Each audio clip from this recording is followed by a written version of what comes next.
My name's Jack Aitken. I race in GP3 with ART Grand Prix. Yeah, I'm friends with WTF1. The best thing about being a racing driver is probably the fact that I get to travel to cool places around the world and just drive around in circles, get behind some pretty cool machinery and yeah, live the dream. The downsides are you get some days where things don't go your way. When you don't get the results, it can be pretty difficult, but you just have to deal with that. Favourite memory, probably winning the Formula Renault Euro Cup a couple of years ago, my first big championship. It's what got me onto the Renault Sport Academy and put me in touching distance of F1, so yeah, pretty cool. This is my Dallara GP3 16, run by ART Grand Prix and sponsored by WTF1 power, obviously. For those of you who don't know, it doesn't run like this, it needs tyres. This is the front wing. These flaps just here to generate downforce and give us some nice suction into the ground in the high-speed sections. Also, it's very important in a crash. It's designed to basically be a crumple zone where your legs will be protected, and the stickers are worth a couple of attempts as well. So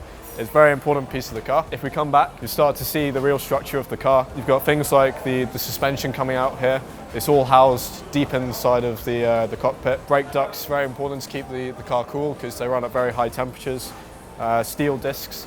Don't quite need carbon discs yet, but they do get up to speeds of around 190 miles an hour at Monza in the low downforce specs, so you need some serious stopping power. You can take a quick look inside and you can just about see you've only got two pedals on these cars, the brake pedal and the accelerator. There's no assistance on these cars, so no power steering, no brake assistance like in your normal road cars. So you do have to use a bit of strength to get your foot down and make sure the thing stops. If we come a bit further back, you start to see the cockpit of the car, which is where it's my office, as a lot of drivers like to call it. You've got your headrest to protect your head in the event of a crash, and steering wheel, belts, and a specially moulded seat, so it's exactly the shape of your arse. And sorry, am I not allowed to say that? Your butt. There's a radio which you connect up to your helmet. It allows you to speak to your team and also for them to speak to you and get any crucial information across. You've also got things like your fire extinguishers in there in case of a crash and a bit of a fire and you need to get things under control. Here we've got a steering wheel. I imagine a few of you will have seen the ones in Formula 1. They're a bit more complex than these. These are a bit cheaper, a bit simpler. You do still have some buttons. You've got your pit speed limiter, which is set to 60 kilometers an hour, page up, page down, just to scroll through a few of the different menus that you've got on the car. Rain light, your reverse gear, and your radio to speak to the team. And LED lights coming across the top, that's for your revs. So when they reach the top, you know it's time to shift up. On the back, we've got a few paddles, more than a few, we've got 5. You've got your DRS paddle up here, which we'll come to in a minute.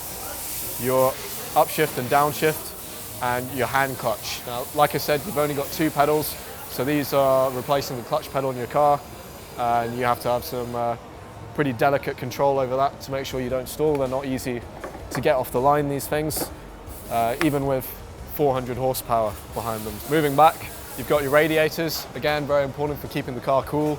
They'll all feed into the lovely V6 engine that we've got back here, provided by Mechachrome. 410 horsepower, gets up to around 190 miles an hour.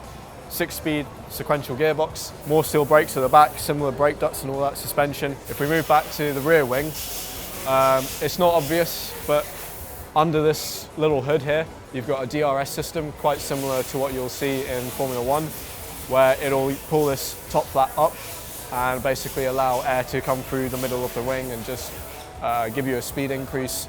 It can range from anything from 10 to 25 kilometers an hour, so it can be quite a serious boost in speed. You've got adjustable downforce settings all down the side, cable hanging down which you have to avoid, your raid light and your diffuser at the back, which are all there the diffuser's there to generate more downforce again. And final thing, which is a special edition for this weekend, racing here in Abu Dhabi, we've got an onboard camera, so any epic moves that I pull off we can see on camera.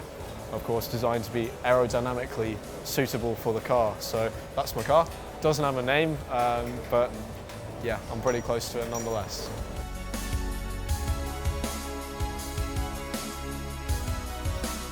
The thing I look forward to the most has got to be race start every time. The first lap is always the most chaotic, and it's the chance you really have to make your race and in some cases lose it. So it's always adrenaline filled, and being surrounded by 19 other guys who are just as crazy as you are is usually going to create some interesting moments.